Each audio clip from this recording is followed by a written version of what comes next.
Buenos días. Bueno, vamos a continuar con el ejercicio que había dejado el profe Hernán y a partir de los conceptos que él dejó, los soportes, las hojas y los materiales y cómo construir una forma, vamos a empezar a trabajar de manera vertical en un caballete. Esto lo podemos armar en casa, yo tengo un caballete acá, el que no tiene un caballete no hay problema, lo arma con una madera apoyada en la mesa, o alguna tabla, o la carpeta número 6, o un cartón, lo que tengan en casa. La idea es poder tener esta posición, donde tengamos que dibujar de manera que no apoyemos la mano sobre la hoja. Esto se llama trabajar a mano alzada. Este ejercicio es importante porque lo que vamos a generar aquí es la posibilidad de tener un pulso y poder armar una línea que sea más recta. Si yo estoy apoyado en la hoja, al apoyarme en la hoja hago esto, apoyo la mano, entonces genero un péndulo y las líneas empiezan a salir oblicuas o de manera circular, porque tengo apoyada la mano, entonces no puedo generar una línea recta. Al poder trabajar aquí en la hoja, puedo hacer este ejercicio, entonces al tener la mano alzada, puedo hacer una línea recta. Ese es el ejercicio en una parte de lo que vamos a hacer. Otra de las cosas que vamos a hacer es generar espacialidad en el espacio tridimensional, generar la sensación de tridimensión en el espacio bidimensional. El espacio bidimensional es la hoja, que tiene dos dimensiones, alto y ancho.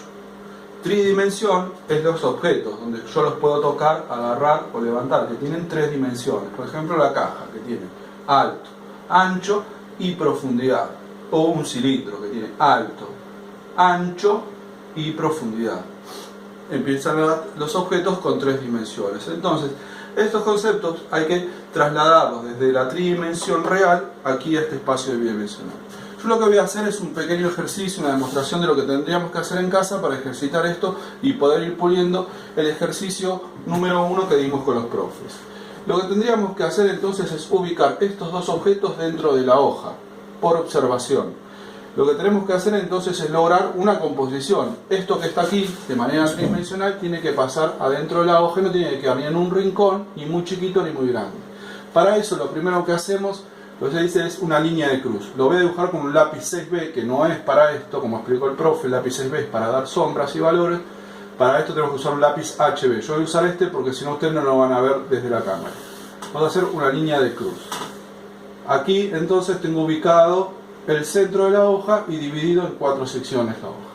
Lo que vamos a hacer luego es una pequeña forma general de lo que tendría la forma, el modelo que yo tengo en la hoja. Luego de eso ubico con otras figuras geométricas simples dónde están ubicados esos objetos dentro de la hoja. Aquí me ha quedado medianamente ubicado, tengo un poco de espacio en cada lado de la hoja y están más o menos centrados. A partir de ahora empiezo a construir. El ejercicio entonces es poder generar una línea recta y no apoyarse, porque entonces sí penduleamos y volvemos a lo que habíamos explicado antes. Lo que tenemos que generar entonces es la sensación de tridimensión y vamos a empezar a ver el valor. Entonces yo voy a armar un cubo lo más rápido posible. Esta caja la voy a tratar de trasladar acá. Lo que vamos a hacer es dibujar sin movernos, no hay que acercarse y moverse para atrás porque cambia el ángulo de donde yo estoy viendo. Yo tengo que siempre estar desde el mismo lugar. Lo primero que hago entonces es ubicar la línea o el frente que tengo más cercano. En mi caso sería este. Entonces lo ubico dentro de un cubo. Si yo esto lo divido en el medio, quedaría por acá, la línea más de frente. Después yo veo esta parte de arriba, pero no veo mucho. Acá viene otro concepto, es que no se nos rebata. Que no se nos rebata no quiere decir que la parte de arriba del cubo no haga esto, no se vea así. Que no se vea así, porque así, si yo lo vería así, tendría que estar parado.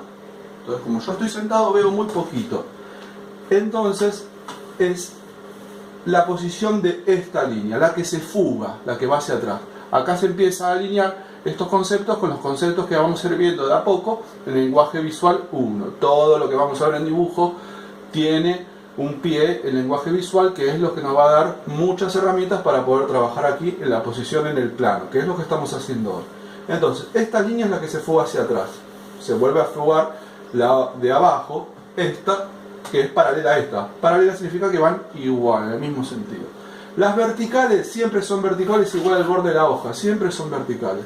Esta vertical entonces sería igual atrás y ahora se aproxima el frente. Este ángulo, el que voy a hacer ahora, que es el que explicó el profe antes también, es muy importante. Si este ángulo es así, ¿qué pasa? A mí el cubo se me arma de esta manera. Entonces se me está rebatiendo, pero lo estoy viendo muy alto. Este ángulo debería ser, en esta posición en la que estoy, más abierto. ¿Se ve? Entonces aquí lo vuelvo a dibujar. Esta línea vuelve a ser paralela y esta vuelve a ser paralela. Estas siempre son paralelas y estas, una vez que marqué la posición de una, el resto son paralelas. Armamos el cubo. Está en posición desde donde yo estoy viendo a mi altura. Ahora vamos a armar ese cilindro. Como explicó el profe, lo podemos ubicar dentro de un cubo, un cuadrado. Luego dentro del cuadrado ubicamos la posición y le damos a la parte de arriba, arrancamos por la tapa y le damos la inclinación a la tapa. Vamos a ir dividiéndolo al medio y dividiéndolo en secciones para poder hacer los lados iguales. ¿Vieron que a veces cuando se dibuja la botella queda torcida? Hay que hacer estas divisiones. Esto nos marca dónde empiezan a estar las curvas. Entonces es más fácil. Siempre esto tiene una pequeña curva. ¿Por qué? Porque el cilindro siempre lo voy a ver de algún ángulo. Si yo veo un círculo, lo estoy viendo de arriba. Si veo un óvalo, es porque lo estoy viendo de costado. Armamos el cilindro. Una vez que los tengo ubicados los dos, vamos a ver dos conceptos del tono y aquí es donde empezamos a poner valor. En el cubo tengo plano de valor. Plano de valor. ¿Por qué? Porque tengo tres tonos. En este caso, como está alumbrando la luz ahí, tengo luz, media tinta y sombra. Son tres valores, porque son planos. Aquí, en el cilindro, cambia. Como tiene una forma circular y no tiene planos como este, tiene una forma circular, es pasaje de valor, porque va de oscuro a más claro. Entonces acá sería así, pasaje de valor.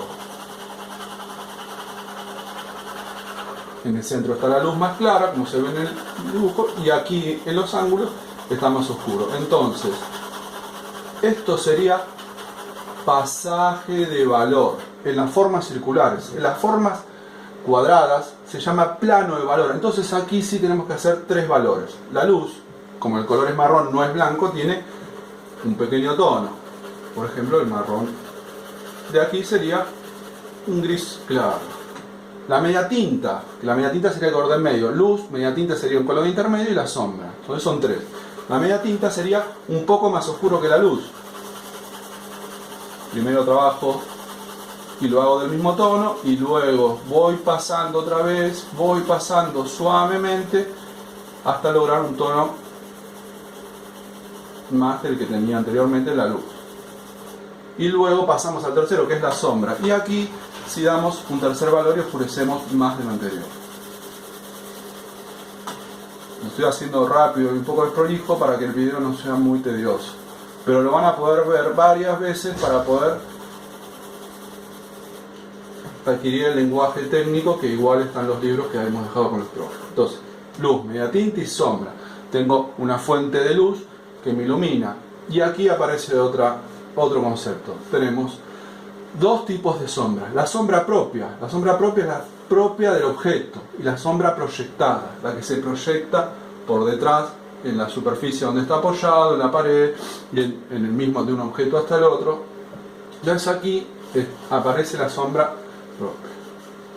Una pregunta: ¿qué parece la sombra propia?